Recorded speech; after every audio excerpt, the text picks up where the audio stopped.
Liberdade não é fazer tudo o que se quer. Esse aqui é um convite para você se libertar da prisão que a falsa liberdade te colocou. Eu vou te pedir para você assistir esse vídeo todinho e se ele fizer sentido, você curte, deixa aqui o seu comentário e compartilha com quem também vive preso nessa ilusão. Liberdade para fazer tudo o que se tem vontade não é expansão de consciência, é prisão. Nós vivemos uma cultura que confunde liberdade com ausência de limites, como se ser livre fosse obedecer a cada desejo que surge, a cada impulso que pede vazão. Mas poucas coisas escravizam tanto quanto uma vida guiada apenas pelas vontades do momento. Quando alguém diz eu quero me sentir livre, vale sempre a pergunta mais importante. Livre para quê? E livre a que custo? Essa pergunta, embora simples, já nos desloca de um terreno ingênuo de liberdade para um campo mais complexo, onde a consciência começa a se expandir. Porque, ao investigarmos o custo daquilo que chamamos de liberdade, nós percebemos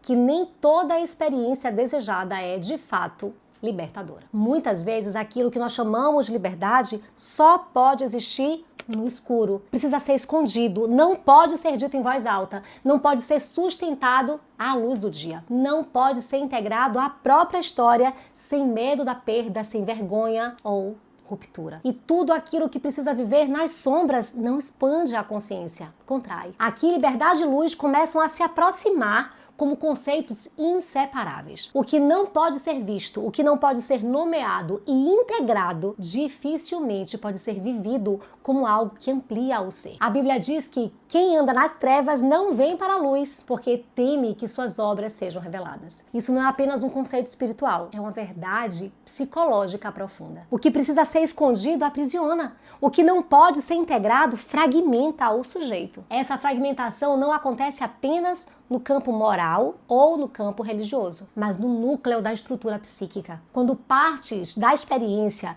precisam ser dissociadas para que o sujeito continue funcionando, algo essencial da liberdade já foi perdido. O desejo por si só não é liberdade. O desejo sem consciência é apenas o id no comando. E o id não liberta, ele exige e ele pede mais e sempre mais e nunca se satisfaz. Quem vive obedecendo todos os seus impulsos não se torna livre, se torna refém deles. Essa compreensão nos conduz a um ponto decisivo. Se o desejo não é o problema, mas a ausência de consciência sobre ele, então a questão central deixa de ser reprimir ou de libertar, passa a ser compreender. Expansão de consciência é outra coisa. É olhar para o desejo e perguntar: isso me constrói ou isso me dispersa? Isso amplia a minha vida ou isso reduz a minha vida? Isso pode existir à luz ou só sobrevive no segredo? Essas perguntas inauguram um deslocamento fundamental. O sujeito deixa de ser arrastado pelo desejo e passa a se posicionar diante dele. A liberdade começa exatamente nesse espaço entre o impulso e a escolha. Ser livre não é fazer tudo o que se quer.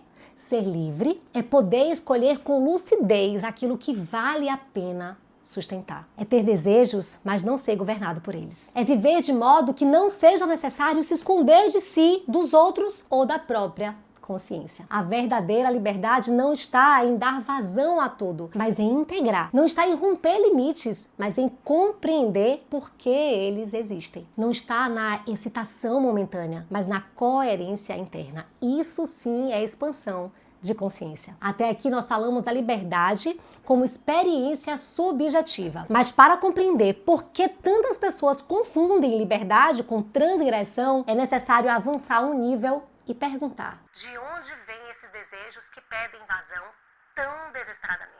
Desejo não nasce no vazio. A pergunta que a clínica nos ensina a fazer não é o que você deseja, mas o que sustenta esse desejo, ou melhor, por que você deseja o que você deseja? Essa mudança de pergunta é crucial porque desloca o foco da ação para a origem. O desejo deixa de ser um fim em si mesmo e passa a ser um sinal, algo que aponta para uma história, uma falta, uma ferida. Freud já apontava que muitos impulsos que se apresentam como busca de prazer são, na verdade, tentativas inconscientes de aliviar uma dor antiga. O desejo, muitas vezes, é um grito atrasado. Ele carrega marcas de insegurança profunda, medo de rejeição, sensação de incapacidade, abandono ou humilhação vividos em outro tempo da vida. Quando essa dor não é simbolizada, ela reaparece travestida de liberdade. A pessoa não quer apenas viver algo novo, ela quer romper com uma estrutura interna que a aprisionou lá no passado. Mas sem consciência, esse rompimento não liberta, apenas inverte os polos da prisão. O sujeito sai de um lugar rígido para outro igualmente rígido, só que no sentido oposto. Essa inversão explica por que tantas experiências que prometem libertação terminam em novas formas de aprisionamento. A história muda de cenário, mas a lógica interna permanece sempre a mesma. É nesse ponto que Lacan aprofunda a compreensão freudiana e revela o caráter estrutural do desejo. Para ele, o desejo humano não é puro, não é autônomo. Ele é estruturado pela falta.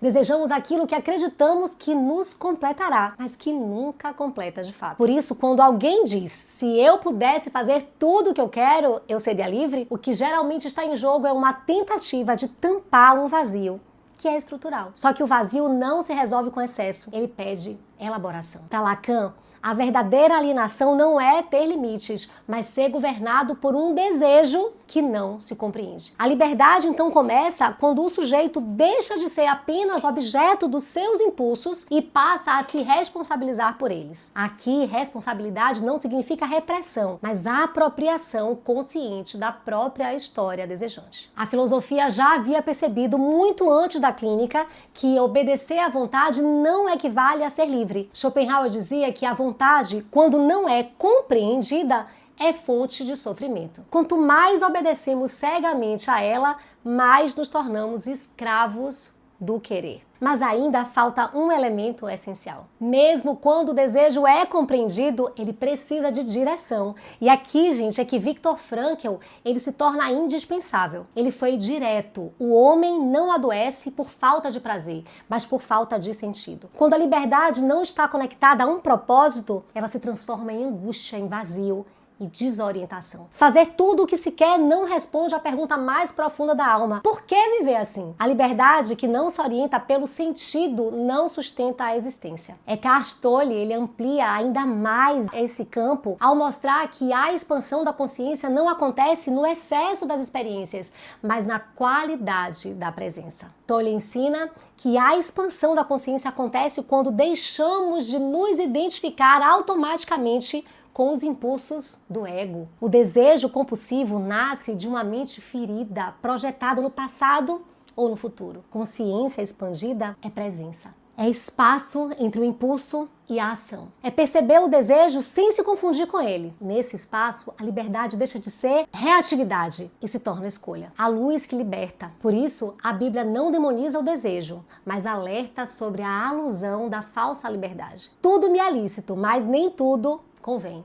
A maturidade espiritual e psicológica começa quando o sujeito entende que nem tudo o que deseja edifica. A luz não constrange, a luz organiza. E aquilo que pode ser vivido à luz nunca aprisiona. Liberdade não é fazer tudo o que se quer. E isso é muitas vezes apenas a repetição inconsciente de uma prisão antiga. Expandir a consciência é algo muito maior. É compreender o desejo e olhar para sua origem. É escolher não a partir da ferida, mas da integração. Isso é maturidade. Isso é liberdade real.